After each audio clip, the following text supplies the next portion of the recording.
Assalamualaikum warahmatullahi wabarakatuh.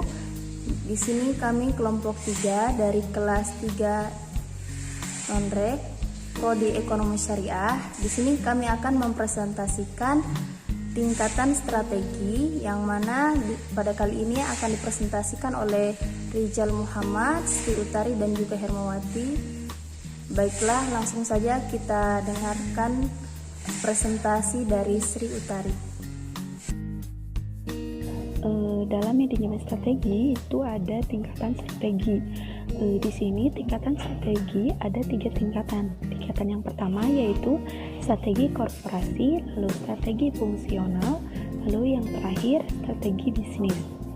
Di sini saya akan menjelaskan tentang strategi korporasi atau tingkatan yang paling luas. Definisi dari strategi korporasi itu sendiri yaitu tujuan jangka panjangnya perusahaan. Lalu strategi pada dasarnya yaitu untuk mengetahui di mana perusahaan sekarang atau posisi perusahaan dalam industri, lalu di mana perusahaan ingin berada dan bagaimana perusahaan untuk bisa sampai ke sana. Lalu strategi korporasi biasanya dibutuhkan untuk perusahaan yang berkembang lebih dari 5 tahun, kemudian mempunyai target profit, pengembangan, dan target ekspansi sampai dengan 10 tahun dan 15 tahun misalkan. Namun ketika perusahaan itu masih kecil, maka tidak perlu banyak dibutuhkan pada strategi korporasi ini. Lalu karena masih sangat kecil, biasanya masih bergantung pada foldernya, lalu pada kreatif dan elektornya. Ketika semakin kompleksnya semakin tinggi, fungsi dari strategi korporasi ini semakin dibutuhkan. Contohnya seperti pada transportasi bawah tanah. Lalu tingkatan yang paling luas, pada dasarnya perusahaan saat ini mempunyai lingkup yang sangat luas. Termasuk di sini ada strategi ekspansi, yaitu strategi perluasan usaha. Lalu strategi diversifikasi, yaitu strategi keanekaragaman di dalam usaha atau korporasi usaha tersebut. Lalu perusahaan tersebut memiliki unit usaha di berbagai bidang yang berbeda, itu namanya strategi diversifikasi. Lalu ada juga strategi ekspansi atau perusahaan usaha, lalu juga tadi diversifikasi. Kita juga perlu mengenal strategi penciutan, yaitu sebuah usaha atau perusahaan harus tahu kapan perusahaannya akan menurun atau perusahaannya bangkrut. Jadi diperlukannya suatu penciutan usaha atau lawan dari ekspansi tadi. Lalu yang terakhir ada strategi kombinasi, yaitu mengkombinasikan dari strategi tadi, seperti mengkombinasikan strategi ekspansi dan diversifikasi.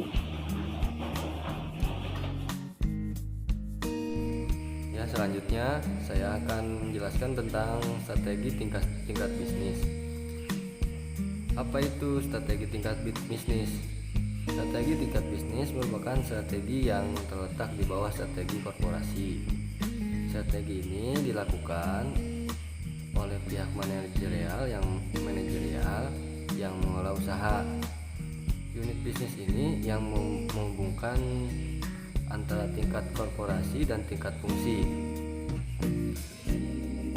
Jika strategi korporasi merupakan strategi yang dapat memberikan dampak langsung pada keseluruhan perusahaan, maka strategi bisnis hanya pada dasar produk tertentu saja.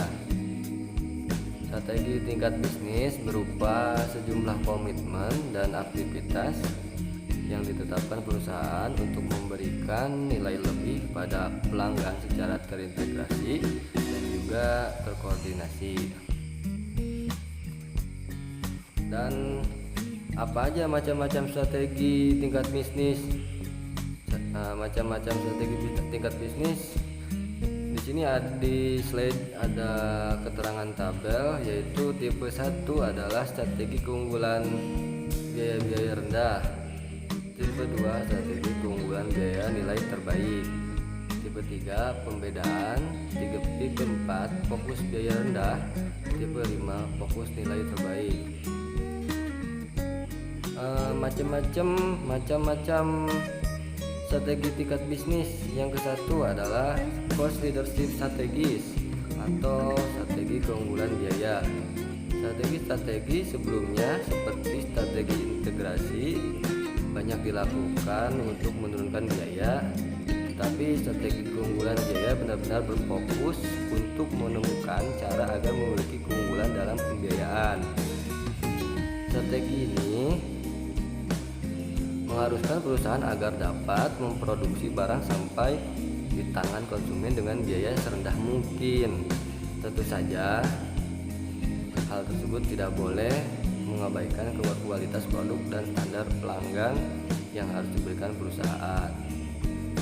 Perusahaan juga harus memperhatikan biaya yang dikeluarkan sudah rendah atau belum. Jika ingin sukses menerapkan strategi ini, ada 2 cara untuk melakukannya. 1. Menunjukkan aktivitas rantai nilai yang lebih efisien daripada yang dimiliki oleh pesaing. Misalnya dengan menggunakan teknologi terbaru, alat yang berbeda, menyederhanakan desain, produk, dan lain-lain. Kedua, mengubah rantai nilai dalam perusahaan untuk mengeliminasi atau menemukan jalan pintas dalam produksi. Aktivitas-aktivitas yang tidak benar-benar diperlukan jika dihilangkan sehingga jalur produksi bisa menjadi lebih singkat. Strategi ini dilakukan dengan efektif jika satu, persaingan dengan harga pesaing sangat ketat.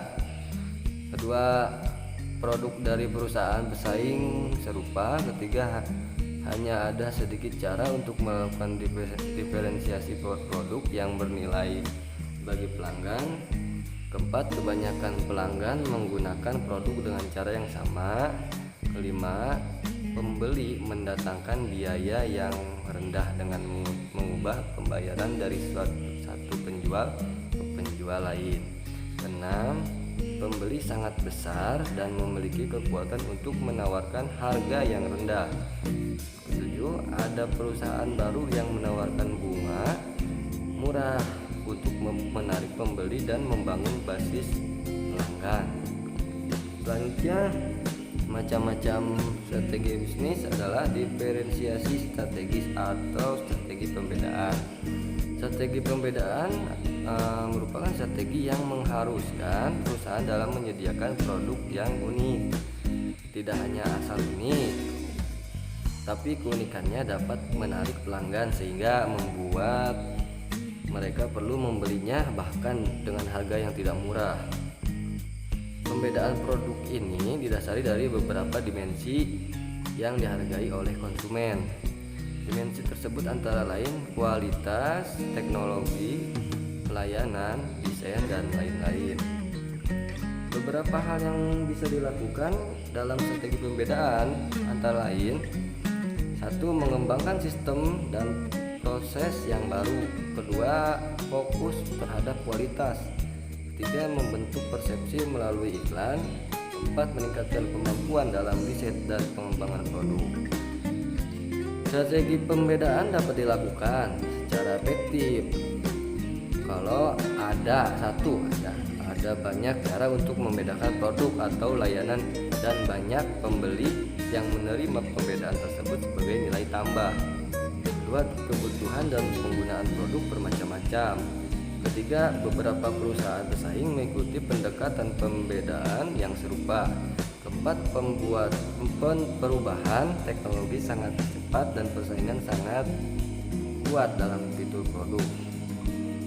Selanjutnya, strategi biaya rendah terfokus. Strategi ini termasuk dalam strategi fokus yang memang fokus pada kebutuhan kelompok pembeli tertentu. Strategi biaya rendah terfokus merupakan strategi yang mengharuskan perusahaan menjual produk dengan biaya rendah hanya pada pasar yang ditentukan saja. Cara yang bisa dilakukannya adalah dengan mendekati pembeli yang ditargetkan sehingga biaya distribusi juga menjadi rendah. Selanjutnya, strategi pembedaan terfokus. Perusahaan yang menetapkan strategi ini menciptakan produk yang unik untuk pasar yang spesifik. Biasanya harga produk tersebut akan lebih tinggi karena keunikannya atau keunggulannya, apalagi khusus untuk konsumen tertentu saja. Selanjutnya, strategi biaya rendah atau pembedaan terintegrasi. Ini berarti perusahaan menyediakan produk yang berbeda dan juga menggunakan biaya yang rendah. Produk yang beda atau unik kadang bisa dikembangkan dengan biaya yang lebih rendah daripada produk umumnya. Strategi ini akan baik jika dilakukan dalam keadaan berikut. 1. Target pasar dengan ceruk yang luas, menguntungkan dan berkembang. 2. Pemimpin industri tidak menyadari bahwa suatu ceruk sangat penting dalam kesuksesan mereka. 3. Pemimpin industri berpikir bahwa terlalu mahal dan sulit untuk melayani suatu target pasar tertentu, sementara juga melayani konsumen untuk mereka. 4. Pemimpin industri memiliki ceruk dan segmen yang berbeda. 5. Sedikit perusahaan pesaing yang fokus pada target pasar tersebut. Silakan untuk selanjutnya, silakan untuk Hernawati.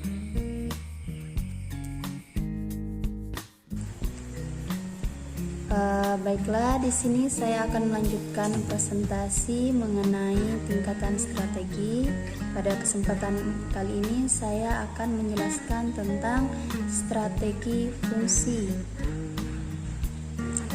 Mengenai strategi fungsi, strategi fungsional adalah merupakan suatu pendekatan terhadap area fungsional untuk mencapai tujuan perusahaan dan unit bisnis dengan memaksimumkan produktivitas sumber daya. Lalu di sini ada strategi fungsi dibagi berdasarkan fungsi perusahaan. Jadi berdasarkan fungsi perusahaan, strategi dibagi menjadi 5. Yang pertama ada fungsi pemasaran, fungsi keuangan, fungsi operasional, fungsi sumber daya manusia, fungsi riset atau penelitian dan pengembangan. Lalu di sini ada contoh strategi pemasaran yang bisa kita lihat semua di dalam slide. Ada yang pertama ada ekspansi penjualan ke pelanggan baru. Kedua ada penetrasi dalam segmen konsumen yang sudah ada. Yang ketiga mempertahankan pangsa pasar. Lalu ada strategi keuangan. Dalam strategi keuangan ada macam-macamnya. Yang pertama ada pinjaman jangka pendek yang di dalamnya memilih batas kredit, memperhatikan faktor piutang dagang. Yang kedua ada pinjaman jangka panjang yang di dalamnya mengenai mengamankan hutang jangka panjang, lalu mengelola surat-surat komersial. Yang ketiga ada pendanaan ekuitas, yang mana pendanaan ini bisa berasal dari swasta maupun dari pendanaan dari pemerintah. Yang keempat ada pendanaan ulang. Pendanaan ulang meliputi pendanaan ulang jangka panjang dan jangka pendek dan membagi saham. Lalu yang terakhir ada kebijakan ulang. Kebijakan ulang ini bisa dimulai dengan pembagian dividen, lalu menaikkan pembagian dividen, mengurangi pembagian dividen, dan menghentikan pembagian dividen. Strategi sumber daya manusia meliputi rekrutmen dan penelitian, dan yang kedua ada penilaian manfaat. Lalu strategi penelitian dan pengembangan serta operasional terbagi menjadi 5. Yang pertama ada penekanan pada riset dan pembangunan, yang kedua ada teknologi, yang ketiga ada kapasitas operasi, yang keempat ada bahan dan perlengkapan, dan yang terakhir ada kualitas dan produktivitas. Mungkin pada kesempatan kali ini cukup sekian presentasi kami dari kelompok 3. Kurang dan lebihnya kami mohon maaf. Terima kasih. Wassalamualaikum warahmatullahi wabarakatuh.